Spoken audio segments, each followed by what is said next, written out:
E trazendo ainda muito isso de Pix e governo, tem um outro comentário aqui do Sérgio da Silva, vou até dar highlight aqui nele para a galera que está escutando, eu vou ler, né? Ele mandou assim: o governo vai conseguir parar vocês, ou ele ou ele se unirá ao inimigo, né? No caso.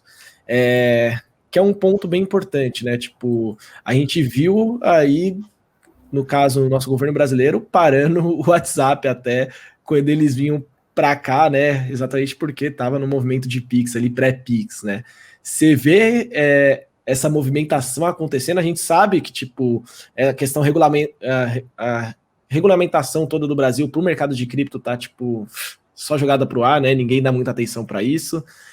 Mas como que você vê isso nos próximos anos? Você acha que o Brasil tem a ideia de realmente replicar modelos interessantes como a gente tem hoje, fora, ou se acontecer alguma coisa do tipo, cara, tem plano B, vai para a Estônia igual o Edilson fez, sabe? Tipo, vou embora daqui e vou fazer o negócio funcionar em outro local.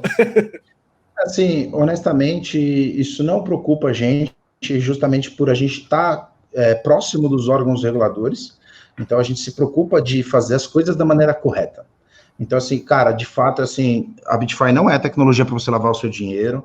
Assim, a gente não é um mecanismo feito para você sonegar todos os seus impostos. Então, assim, a gente não vê o governo como um empecilho no meio do caminho. Claro que a gente não vê como super aliado, né?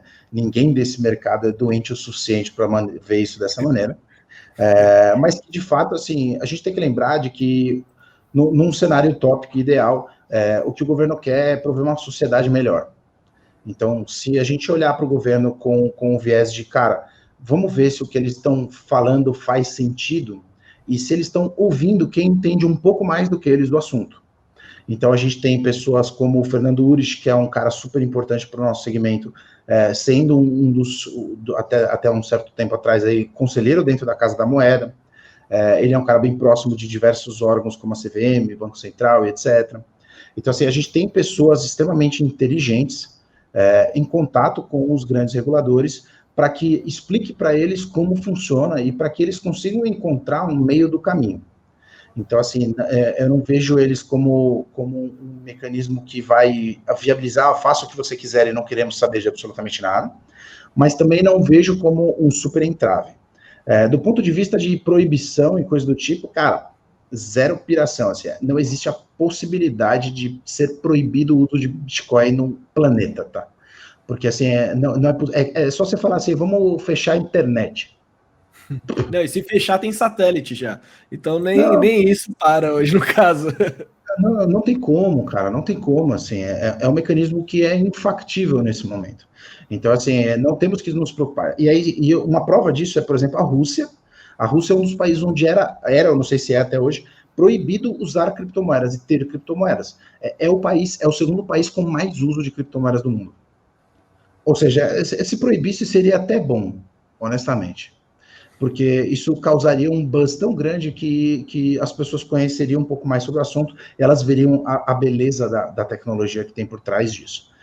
Tanto do ponto de vista de reserva de valor, quanto de pagamentos, como de uma série de outras coisas que o blockchain resolve. Então, assim, eu não acredito que o governo vá bloquear, não acredito que a BitFi vá precisar ir para fora, ser uma empresa dentro da Estônia, ou dentro de Malta, Gibraltar, ou alguma coisa do tipo assim. Não é o objetivo da BitFi. Inclusive, uma das coisas que a gente super zela é estar aqui no Brasil, estar aqui disponível para que quem quiser, puta, cara, eu quero saber se você existe mesmo, eu quero te conhecer, eu quero conversar com você. Cara, pode vir aqui, a gente conversa, a gente marca o dia, agenda um café, vem entender como é que funciona. E é por isso que a gente tem todos os players que a gente tem hoje conectados, né? Então, imagina que para entrar em mais de 70 players que nem a gente tem, um negócio que levou alguns anos, tá? A gente começou a conversar com players como iFood, Rappi, etc., antes de lançar o próprio produto, cavando isso e permitindo que as pessoas tenham um mecanismo que foi aprovado por esses players. Então, tem umas criptofarofas aí que viabilizam você trocar por um voucher, alguma coisa assim online, mas que as marcas não sabem que aquela empresa está fazendo isso. Então, está fadado a acabar daqui a algum tempo. Porque tem grandes marcas que elas falam não para a gente, por exemplo. Então, assim, putz, tem marcas que falam assim, cara, eu não quero permitir isso nesse momento, porque não existe uma regulamentação no seu país. E a gente fala, tudo bem, cara. Então, assim, quando tiver, eu volto e te explico como ela funciona, a gente vê se faz. E o relacionamento vai crescendo quando você faz isso.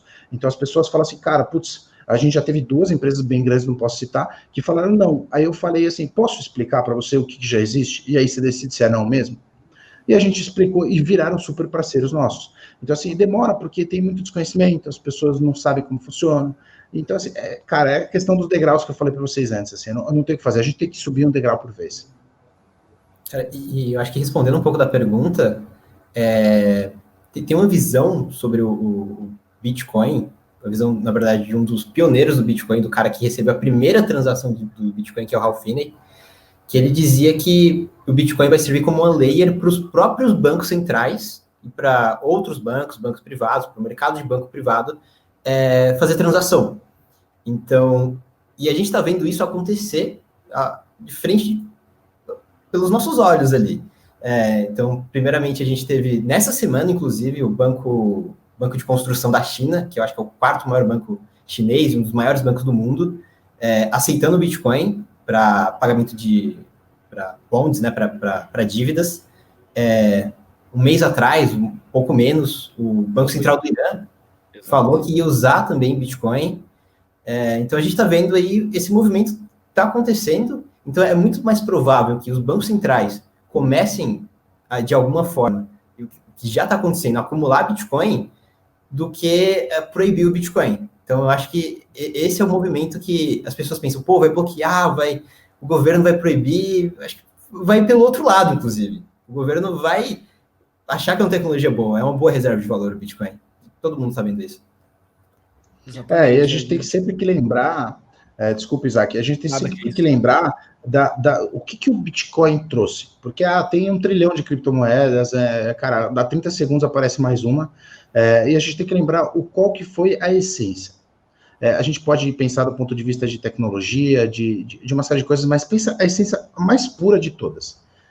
A gente consegue enviar dinheiro para outra pessoa, digitalmente, a outra pessoa receber esse dinheiro e a gente não ter mais. Ou seja, é uma transação que foi feita, não pode ser desfeita e foi 100% digital. Isso não existia antes do Bitcoin. Então, você podia fazer uma transferência de um banco para o outro via TED e achar que isso é super digital. Mas o que o banco está fazendo é atualizar um banco de dados de um lado e do outro, que ele pode desfazer essa transação se for o caso.